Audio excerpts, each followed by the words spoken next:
मंगल शब्द का अर्थ होता है कल्याणकारी, शुभ, विजयशाली।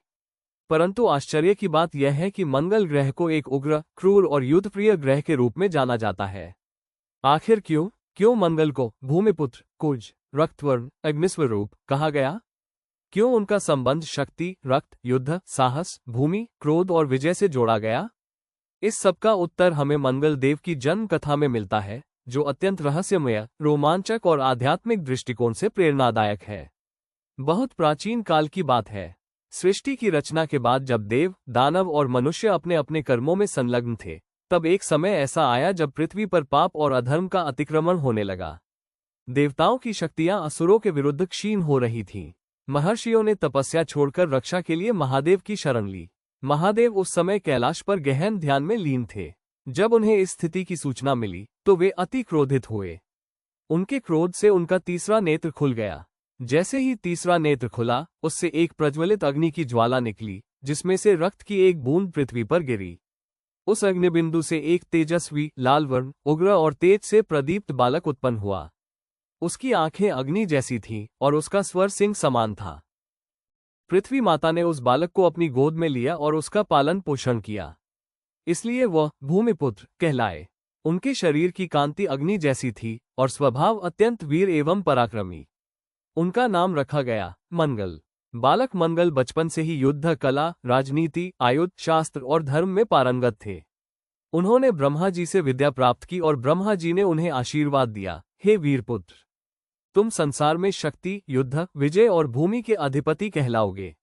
ब्रह्मा जी ने उन्हें कुछ अर्थात कुंवारी मां से जन्मे भी कहा और यह वरदान दिया कि वे नवग्रहों में स्थान पाएंगे।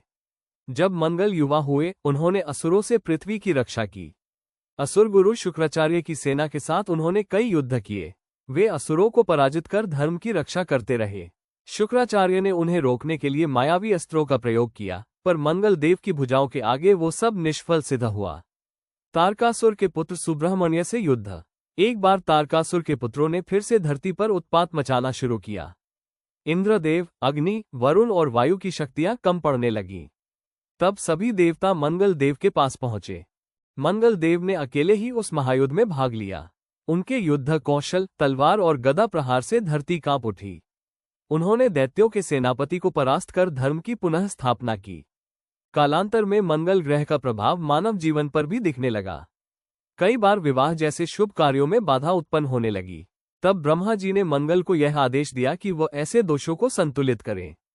मंगल ने तब यह व्रत लिया कि वे केवल योग्य और तपस्वियों पर ही प्रभाव डालेंगे।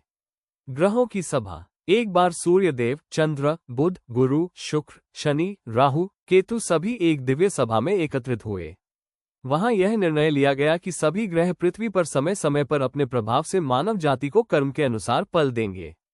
तब ब्रह्मा जी ने मंगल को धैर्य, साहस, भूमि, योद्धा, रक्त, पराक्रम, भाई और भूमि संबंधित कार्यों का कारक बनाया। मंगल ने दक्षिण दिशा में अपना स्थान लिया और मंगलवार को उन्हें समर्पित किया गया। एक मान्यता के अनुसार माता सीता जब अग्नि परीक्षा के बाद धरती में समा गईं, तब मंगल ने उन्हें अग्निलोक तक ले जाने का मार्ग प्रदान किया। इस कारण उन्हें धर्म रक्षक भी माना जाता है। कुंडली में जब मंगल 1, 4, 7, 8 या 12वें भाव में होता है, तब मंगल दोष कहा जाता है। यह वैवाहिक जीवन में संघर्ष या विलंब का कारण बनता है। लेकिन यदि दोनों पति पत्नी मंगली हो तो दोष समाप्त हो जाता है।